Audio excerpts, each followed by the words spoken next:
Hello students, नमस्कार। आप लोग का एक बार फिर से वेलकम करते हैं आपके अपने YouTube channel success study point पे।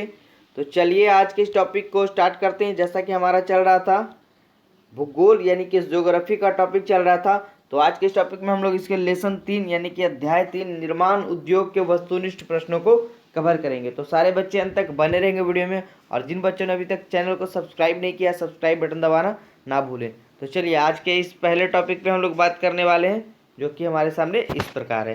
तो आपको एग्जाम में भी इसी टाइप के क्वेश्चन देखने को मिलेंगे, तो आपको यहाँ पे अच्छे से कवर करना है सारे क्वेश्चंस को, ठीक है। चलिए बात करते हैं आज के पहले प्रश्न पे। पहला प्रश्न हमारा है कि पहली आधुनिक सूती मिल, ठीक है, पहली आधुनिक सूती मिल जो है मुंबई में स्थापित किया गया था, ये हम लोग को मालूम है।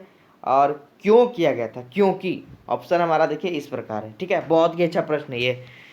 ऑप्शन हमारे सामने है क्योंकि मुंबई एक पतन है, दूसरा यह कपास उत्पादक क्षेत्र के निकट है, या तीसरा मुंबई में पूंजी उपलब्ध है, या चौथा उपयुक्त सभी। तो इसका राइट आंसर हो जाएगा उपयुक्त सभी, क्योंकि मुंबई एक पतन है, हम लोग को पता है, यह कपास उत्पादक क्षेत्र के काफ़ी निकट है, और मुंबई में क्या है, पूंजी भी क्या है, उपलब्ध है। तो आपको ये तीनों ऑप्शन सही है, तो हम आपको टिक करना है क्या, ऑप्शन नंबर डी यानी कि उपयुक्त में से सभी। क्लियर है।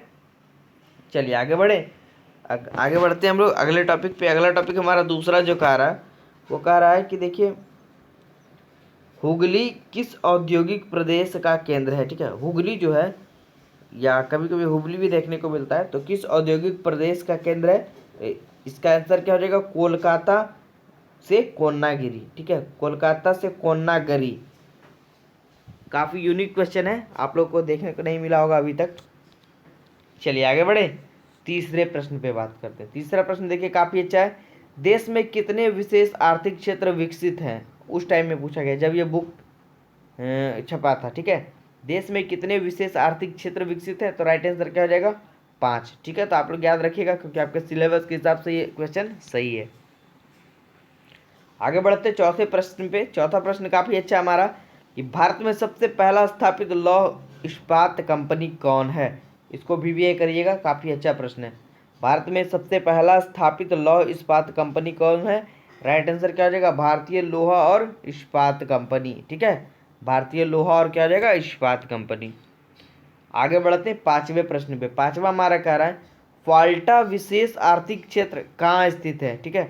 फाल्टा विशेष आर्थिक क्षेत्र कहाँ स्थित है, राइट आंसर क्या हो जाएगा, पश्चिम बंगाल में, ठीक है।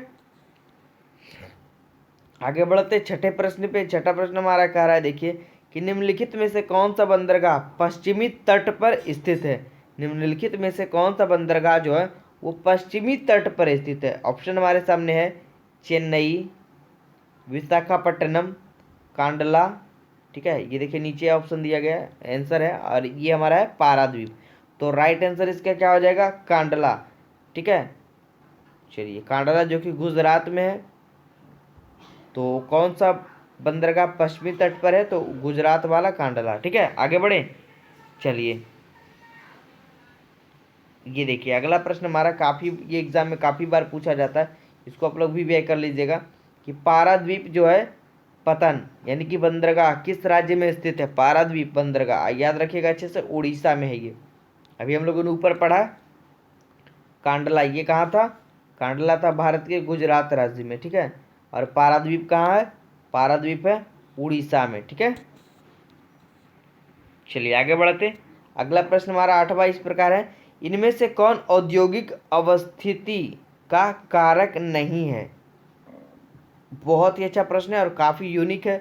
कौन सा जो है इनमें से औद्योगिक अवस्थिति का कारक नहीं है, क्वेश्चन समझिए, नहीं है कह रहा है, ठीक है। हमारे सामने ऑप्शन है देखिए, ऊर्जा, जनसंख्या, बाजार या पूंजी। तो राइट आंसर क्या होगा इसका, इसका राइट आंसर हो जाएगा ऑप्शन नंबर ये वाला, थर्ड नंबर, जनसंख्या, ठीक है। तो आप लोग टिक कर लीजिएगा ऑप्शन नंबर सी को। चलिए आगे बढ़े। अगला प्रश्न हमारा है, कह रहा है कौन सा उद्योग चूना पत्थर को कच्चे माल के रूप में प्रयोग करता है। कौन सा उद्योग जो है चूना पत्थर को कच्चे माल के रूप में प्रयोग करता है, राइट आंसर हो जाएगा सीमेंट उद्योग, ठीक है। ये था इसका राइट आंसर। आगे बढ़ते 10वें प्रश्न पे। 10वां प्रश्न हमारा कह रहा है कि निम्नलिखित में से कौन सा उद्योग कृषि पर आधारित नहीं है। इसमें से कौन सा उद्योग, चार ऑप्शन है हमारे सामने, जूट वस्त्र, सूती वस्त्र, चीनी उद्योग या सीमेंट उद्योग। तो इसमें से जो कौन सा राइट आंसर होगा जो कि कृषि उद्योग पर आधारित नहीं है। ऑप्शन समझिएगा, नहीं है। राइट आंसर क्या हो जाएगा? सीमेंट उद्योग। ठीक है। 11वां प्रश्न हमारा कह रहा है, इनमें से कहाँ स्वतंत्रता प्राप्ति के बाद लोहा इस्पात का कारखाना खुला? इन चारों ऑप्शन में हमें बताना है।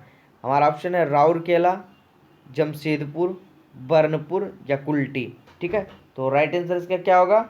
राउरकेला। ठीक है, राउरकेला इसका राइट आंसर हो जाएगा। इनमें से कहाँ स्वतंत्रता प्राप्ति के बाद लोहा इस्पात कारखाना खोला गया? ठीक है।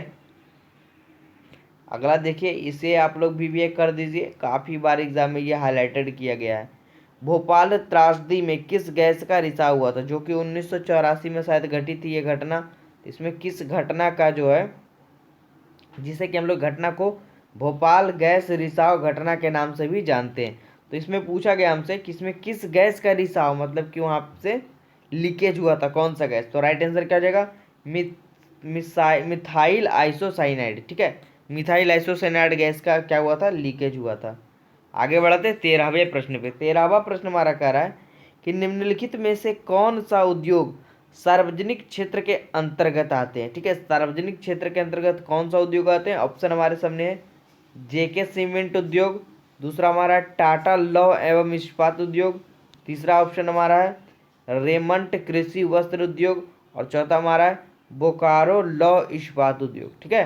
तो चलिए, इसका राइट आंसर क्या होना चाहिए? जी हाँ, जिन बच्चों को ये लग रहा है उनका बिल्कुल ही सही है। बोकारो लौह इस्पात उद्योग क्या हो जाएगा? इसका राइट आंसर हो जाएगा। ठीक है। आगे बढ़ते 14वें प्रश्न पे। 14वां हमारा कह रहा है, निम्नलिखित में से कौन छोटे पैमाने का एक उद्योग है? एकदम छोटे पैमाने का। ऑप्शन हमारा है कागज उद्योग, खिलौना उद्योग, चीनी उद्योग, हस्तशिल्प उद्योग। तो राइट आंसर क्या है? देखिए मैं टिक किया हुआ है हमारा हस्तशिल्प उद्योग, जो कि हाथों से छोटे छोटे उद्योगों को बढ़ावा दे जाना। ठीक है। आगे बढ़ते 15वें प्रश्न पे। कह रहा है, इनमें से कौन उपभोक्ता उद्योग है? इनमें से कौन जो है उपभोक्ता उद्योग? ऑप्शन हमारा पेट्रो रसायन, लौह अयस्क, ये हमारा तीसरा ऑप्शन है चितरंजन लोकोमेटिव, ऑप्शन डी है हमारा चीनी उद्योग। राइट आंसर क्या हो जाएगा? टिक किया हुआ है, देखिए चीनी उद्योग हमारा क्या हो जाएगा? राइट आंसर हो जाएगा। ठीक है। चलिए आगे बढ़ते 16वें प्रश्न पे। 16वां टॉपिक हमारा कह रहा है, काफ़ी अच्छा टॉपिक ये भी है कि निम्नलिखित में कौन सा उद्योग दूरभाष, कंप्यूटर और आदि संयंत्र निर्मित करता है? ऑप्शन हमारे सामने है स्टील, एल्यूमिनियम, इलेक्ट्रॉनिक या सूचना प्रौद्योगिकी। ठीक है, क्या होना चाहिए इसका राइट आंसर? जी हाँ, बिल्कुल सही, इलेक्ट्रॉनिक्स इसका क्या हो जाएगा? राइट आंसर हो जाएगा। ठीक है। आगे बढ़े, चलिए यहीं तक था शायद। जी हाँ, बिल्कुल। इस प्रश्न में, इस टॉपिक में हम लोगों ने कितने प्रश्न पढ़ा? 16 प्रश्न। तो हमारा ये टॉपिक आज का समाप्त हो गया यहीं तक। तो आगे आप लोग बने रहिएगा, इंतजार करिएगा इसके अगले चैप्टर को वीडियोज़ में। ठीक है। तो इसी तरह सपोर्ट करिए हमारे चैनल को। Thank you.